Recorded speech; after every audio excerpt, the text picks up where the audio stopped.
Dikelilingi dengan laut dan sungai, Terengganu terkenal dengan kewujudan haiwan bercengkerang seperti penyu, kura-kura, tuntung laut dan sungai.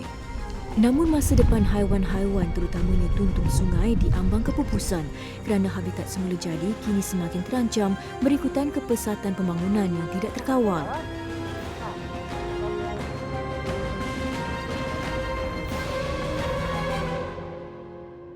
Pegang, dua sayang. Menyedari hal ini akan menyumbang kepada kehilangan tuntung itu, lahir seorang individu berjiwa murni yang memperjuangkan hak spesies reptilia ini untuk kelangsungan kewujudannya.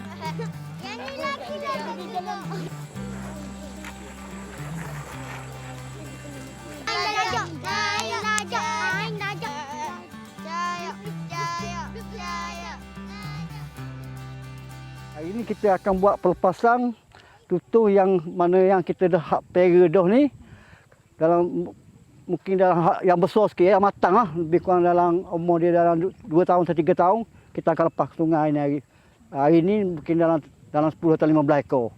Benda ni hak kita pera. Kita mesti sayang benda-benda kan tak? Lepas tu akan datang kalau kita lepas dia mati pun apa guna kita lepas banyak-banyak pun tak? Tapi sekarang kita panggil dia orang lepas ni orang tahu dah.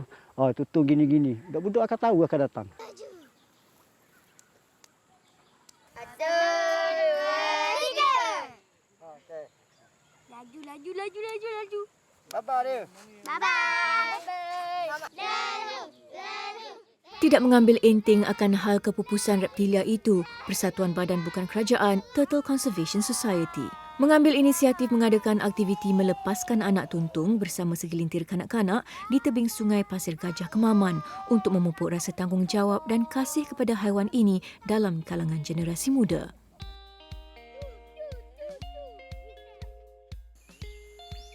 Terletak 130 km dari Pasir Gajah Kemaman, Pusat Konservasi Hidupan Liar Bukit Paloh, Kuala Berang, Terengganu juga menjadi antara tempat yang memelihara tuntung sungai. Kuala Berang terkenal dengan hidupan sungai berkenaan kerana kuantiti ia yang naik untuk bertelur di pesisir sungai daerah ini lebih tinggi berbanding dengan kawasan lain di negeri Darul Iman. Sekali pandang, susuk fizikalnya agak mirip dengan penyu. Namun, saiz tuntung lebih kecil. Memelihara melebihi 2,000 ekor tuntung sungai, kesemua haiwan yang kian terancam di sini dijaga dengan pantauan yang rapi. Namun langkah menetapkan haiwan-haiwan di pusat konservasi ada risiko, antaranya haiwan mudah dijangkiti cacing dan masalah kekurangan zat makanan semula jadi. Roziki Abdul Latif antara pegawai veterina yang ditugaskan untuk memantau status kesihatan dan merawat haiwan liar. Suntikan vitamin dan ubat cacing diberi setiap 4 bulan. Di dalam kolam kurungan, makanan yang kita bagi adalah makanan-makanan yang terhad. Kalau pellet je. Kalau tuntung, kalau kangkung ataupun sayuran yang kita baginya. Jadi kecacingan tadi daripada sumber-sumber inilah, sama sumber daripada luar. Daripada sayur-sayuran yang kita bagi. Untuk mengatasi masalah kecacingan tadi, kita perlu kepada ubat-ubat tanah.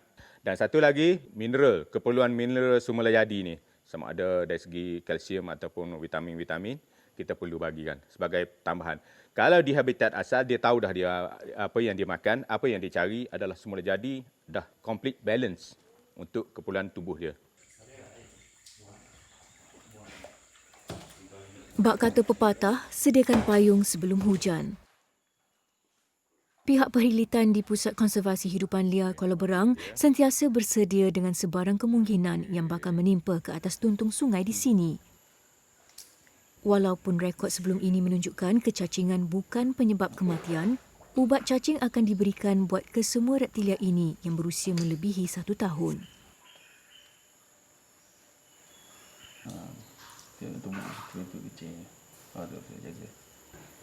Dia gerak-gerak apa? Tuntung yang telah diberikan suntikan akan ditembalikkan bagi memudahkan pengecaman dilakukan.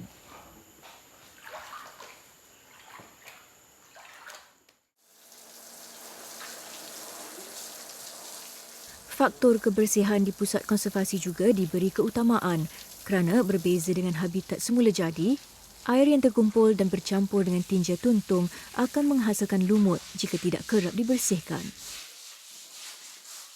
Ekoran itu, ia akan dibersihkan 2 kali sehari. Cara pembersihan hanyalah dengan memberus lantai kolam tanpa menggunakan sebarang pencuci bahan kimia untuk mengelakkan daripada ia keracunan. Daripada pemerhatian kasar kita lah.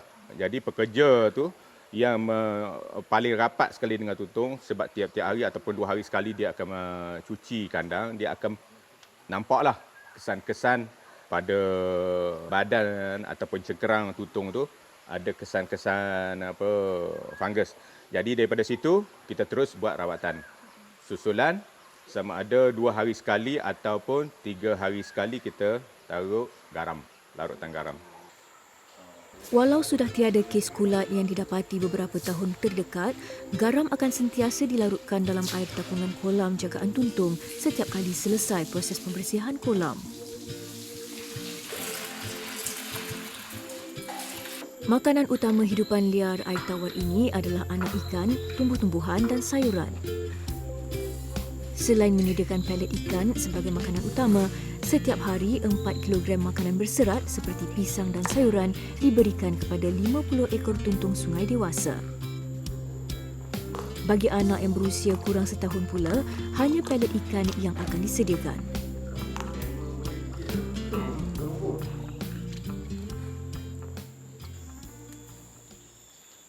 Di pusat konservasi ini, tuntung sungai yang sudah matang akan dipasang dengan microchip sebagai langkah memudahkan pihak perkhidmatan mengesan data kehidupannya apabila dilepaskan ke habitat asal kelak. Teknologi itu berfungsi sebagai pengenalan kepada kesemua hidupan air tawar itu di sini.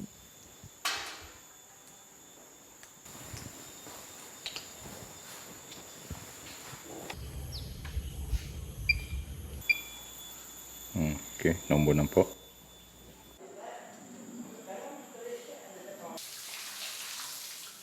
Di kolam asuhan ini menempatkan anak-anak hidupan air tawar dalam lingkungan umur setahun ke bawah. Ia berperanan melindungi reptilia muda yang masih belum matang dan berdikari daripada ancaman haiwan pemangsa seperti biawak.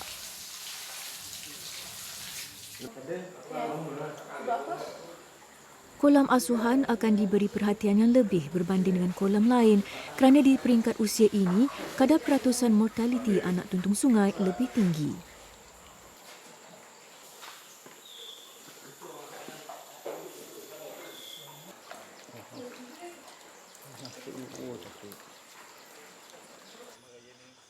Ketika mentari melabuhkan tirai, belum masanya bagi penyelamat haiwan air tawar itu hanyut dalam mimpi indah.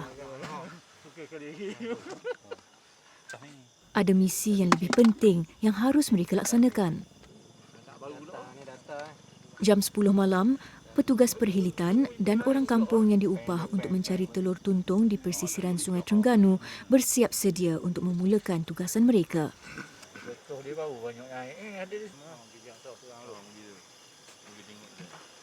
Muhammad Ruzdan Awang, 46 tahun atau lebih mesra disapa sebagai muda ini sudah hampir 10 tahun berkecimpung dalam kerja-kerja mencari telur tuntung di pesisiran Sungai Kampung Lembah Temir. Namun usaha ini tidak semudah yang disangka. Cahaya adalah pantang larang terbesar ketika aktiviti mencari tuntung yang sedang bertelur. Walaupun hanya sedikit gangguan cahaya, dibimbangi boleh melesapkannya dari kawasan yang berpotensi untuk bertelur. Hanya individu yang mempunyai kepakaran melihat dalam gelita sahaja yang boleh melaksanakan tugas ini. Ketika ibu tuntung sungai berjaya dijumpai, muda harus mendekatinya dengan penuh berhati-hati bagi mengelakkan haiwan bercengkerang itu menghidu kehadirannya. Payah dah nak gali balik ni. Lepas tu kita tambah kalau wangi sangat pun tambah juga sebab dia bau, dia macam gebau kan. Dia cahaya dengan bau dia. Cakap tak dengar tak apa. Kita cakap gini pun dia tak ada masalah. Tapi kalau cahaya dengan bau tu macam dia ria dia tu lain sikit. Tu je tak masalah lain dak. Lapu-lapu tu telefon apa ni tak boleh. Kita tak mau dia kejut kita tutup dulu. Kita nampak dia nampak kita. Kalau kita pasang lampu, Dia dah jauh dari dapur. Jadi sia-sialah kita tunggu. Biasanya telur tuntung sungai akan diperolehi daripada kawasan pasir yang diwartakan oleh Jabatan Perkhidmatan Terengganu. Antaranya Sungai Kampung Lembah Tembir dan Kampung Lubuk Kawah yang berkeluasan 1 km persegi. Bunyi hentakan badan yang dihasilkan oleh si ibu tuntung sungai menandakan ia sudah selesai bertelur. Juga adalah isyarat buat muda untuk menggali dan mengambil telur.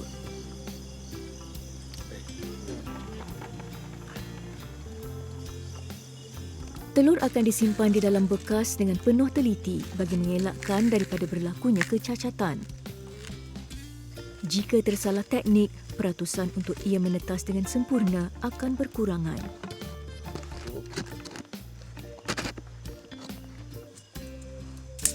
Kemudian, data seperti panjang, lebar dan berat tuntung yang dijumpai akan direkodkan. Panjang dada. 3 panjang. Menurut Jabatan Perkhidmatan Terengganu, rekod berat yang pernah dicatatkan mencecah sehingga 28 kg. Nampakkan timbang sekejap lagi.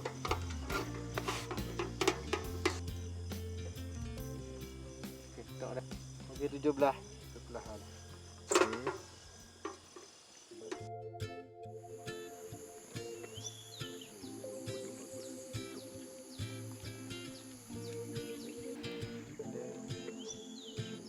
Menjelang jam 8 pagi, telur yang dikutip dari pesisiran sungai Kampung Lembah Temir pada malam sebelumnya akan dieram di kawasan pengeraman.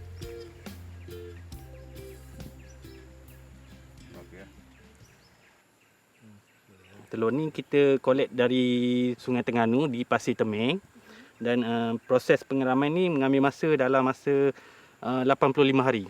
Selepas menetas kita akan ambil untuk letak dalam kolam asuhan selama 30 hari. Lepas tu baru kita letak dalam kolam yang biasa punya. Kesemua telur tuntung sungai dari ibu yang sama akan dieram di dalam satu lubang dan akan ditandakan mengikut tarikh ia bertelur.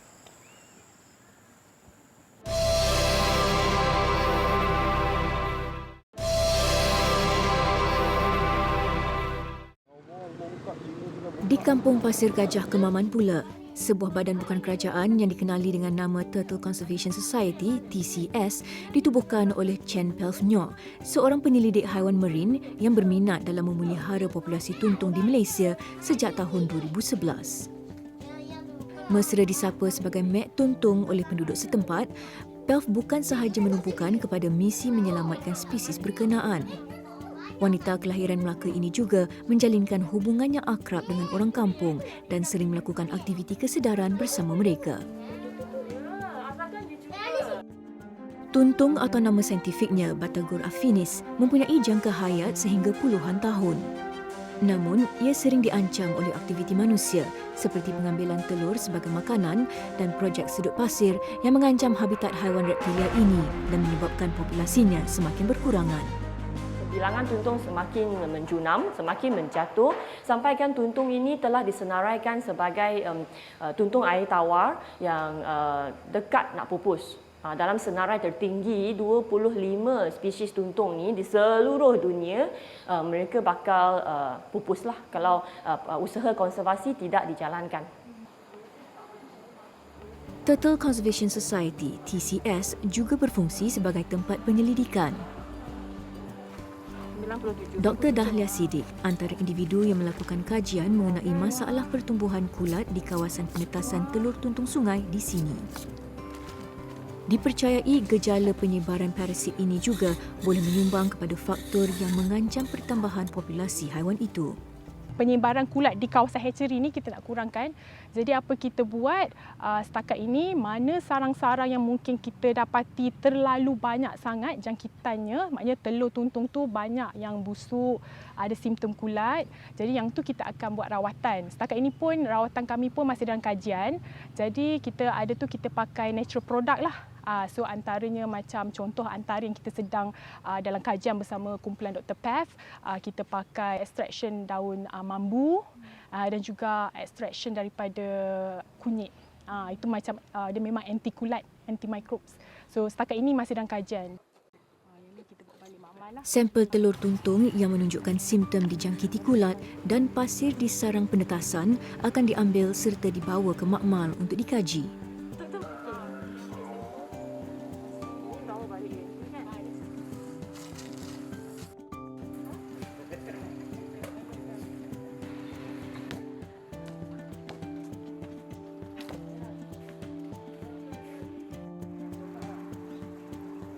Mengambil masa anggaran 1 jam dari Pusat Penetasan Telur Tuntung TCS, Universiti Malaysia Terengganu mendapat pengiktirafan sebagai sebuah institusi penyelidikan marine biologi terulung di Malaysia.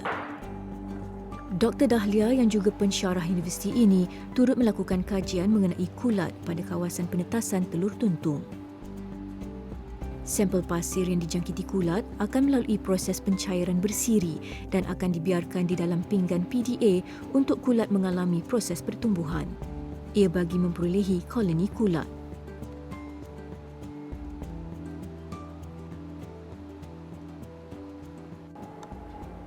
Kerana kita akan letak kutu yang kita kaca tadi dan kita biar dia selama 3 hari hingga ke 7 hari. Dan ini antara kulat yang telah kita grow, kita tumbuhkan selama lebih daripada 7 hari. Dr. Dahlia yang sudah terbabit dalam kajian mengenai kulat sejak tahun 2008 kini menumpukan seluruh perhatiannya menyelesaikan masalah pembiakan kulat di kawasan penetasan tuntung dan penyu. Setakat ini, proses kajian mendapati kulat jenis Fusarium yang menjangkiti kawasan penetasan reptilia ini masih terkawal. Namun, ia mampu membantutkan kadar tuntung sungai yang bakal menetas. Ia perlu diatasi sebelum gejala ini merebak di luar kawalan. Dia memang asal tanah. Dia memang kita kata soil born. Lahirnya di dalam tanah itulah.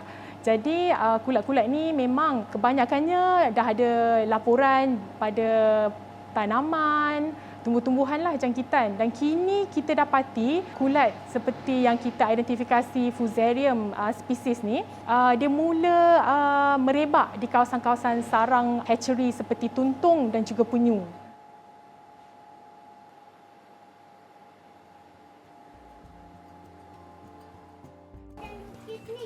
Selain perhilitan, TCS juga antara pihak yang menggunakan teknologi microchip untuk proses pengenalan setiap tuntung sungai yang dipelihara di sini. Ini nombor dia. Memandangkan mereka ada nombor microchip ini, kami buatkan program anak angkat tuntung yang membolehkan orang ramai membuat derma kepada persatuan tuntung kami. Dan dengan cara anak angkat seekor tuntung ni, mereka boleh membantu dalam usaha konservasi yang kami jalankan.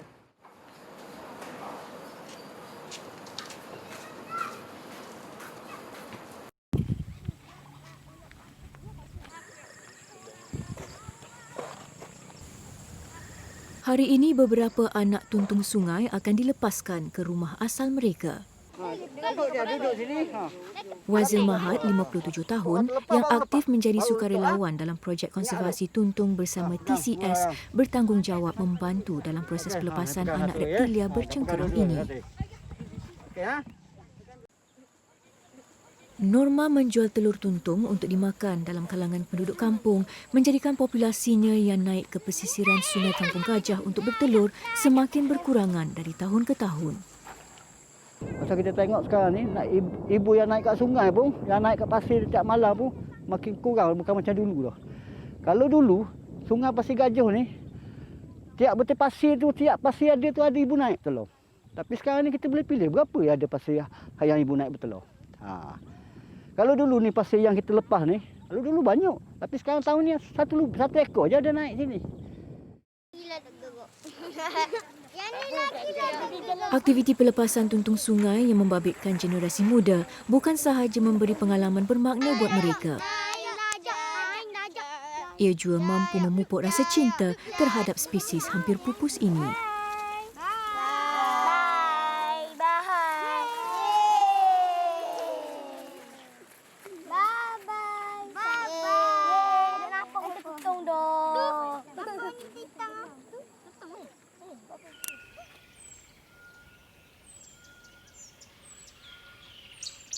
Berpunca dari banjaran pantai timur, Sungai Terengganu dengan panjang kira-kira 17 km terletak di hulu Terengganu.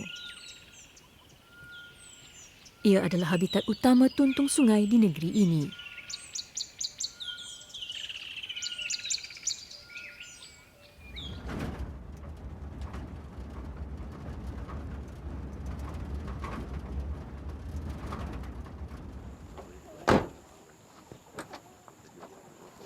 Ia antara lokasi yang dipilih oleh Jabatan Perhilitan bagi membebaskan anak-anak tuntung sungai yang sudah layak untuk kembali menjalani kehidupan di habitat asalnya.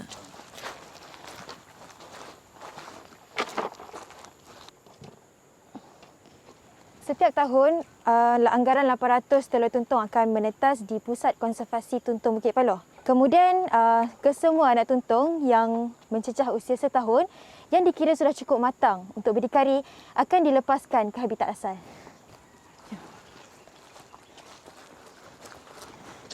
Tak ke sini, betul?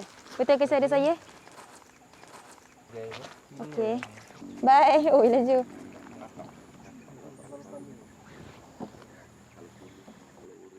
Setelah meluangkan kehidupan di dalam kolam selama setahun, kini tiba masanya untuk anak-anak hidupan air tawar ini berdikari dan berhadapan dunia realiti penuh dengan cabaran. Manakala usaha murni individu-individu untuk mengekalkan kewujudan tuntung sungai tidak akan terhenti di sini. Semoga segala penat lelah mereka terbalas dengan kemanisan apabila suatu hari nanti reptilia bercengkerang ini mampu untuk hidup bebas di bumi yang dikongsi bersama tanpa sebarang ancaman rakus dari makhluk yang bernama manusia.